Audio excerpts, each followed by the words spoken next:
మీ business ఏదైనా మీ ఊర్లో promotion చేయాలంటే అది సుమన్ టీవీతోనే సాధ్యం. ఇప్పుడే సంప్రదించండి.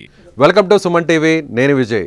ఏపీ ముఖ్యమంత్రి చంద్రబాబు నాయుడును తెలంగాణ ఇరిగేషన్ శాఖ మంత్రి అలాగే పౌర సరఫరాల శాఖ మంత్రి ఉత్తమ్ కుమార్ రెడ్డి ఆయన సతీమణి పద్మావతి రెడ్డి ఇద్దరు కూడా చంద్రబాబుని కలిశారు. ఇవాళ అమరావతిలోని చంద్రబాబు నివాసంలో ప్రత్యేకంగా వీరు భేటీ అయ్యారు. అయితే ముఖ్యంగా ఇటీవల వచ్చినటువంటి వరదల కారణంతోనే ఈ ఇద్దరు నాయకులు కూడా భేటీ అయినట్టుగా తెలుస్తోంది.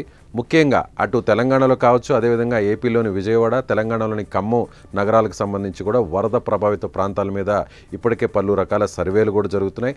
అదేవిధంగా కేంద్రానికి సంబంధించినటువంటి సాయం అందించడంలో కూడా ఇరు ప్రభుత్వాలు కూడా కలిసి పనిచేయాలని ఈ భేటీలో ప్రధానంగా చర్చకు వచ్చినట్లుగా తెలుస్తుంది. ముఖ్యంగా నీటిపారుదల శాఖ మంత్రిగా ఉన్నటువంటి ఎవరైతే ఉత్తమ్ కుమార్ రెడ్డి ఉన్నారో ఆయన జరిగినటువంటి వరద నష్టానికి సంబంధించి కూడా రెండు ప్రభుత్వాలు కలిసి పనిచేయాలి, రెండు ప్రభుత్వాలు కూడా సాయానికి సంబంధించి అంటే కేంద్ర సాయానికి సంబంధించి కూడా ఇద్దరు కూడా ఐక్యంగా వెళ్ళాలి అనేటువంటి దాని మీద ఒక నిర్ణయానికి వచ్చినట్టుగా తెలుస్తుంది.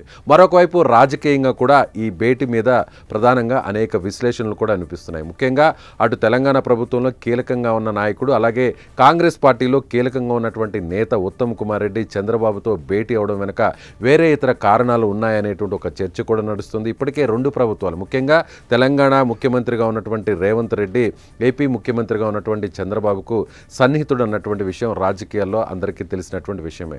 అయితే ఇప్పుడు ఉత్తమ్ కుమార్ రెడ్డి ఆయన సతీమణితో నేరుగా చంద్రబాబుని కలవడం వెనుకున్నటువంటి రాజకీయ కారణాలు ఏమైనా ఉన్నాయా అనేటువంటి ఒక చర్చ నడుస్తుంది. ప్రస్తుతానికైతే మాత్రం ఈ ఇద్దరు భేటీ ప్రభుత్వాలకు సంబంధించి అటు వరదకు సంబంధించినటువంటి అంచనాల మీద అలాగే వరద సాయాన్ని కేంద్రాన్ని కోరడం మీద ఇద్దరు నాయకులు కూడా భేటీ అయినట్టుగా ప్రస్తుతానికి రెండు ప్రభుత్వాలు చెబుతున్నటువంటి పరిస్థితి.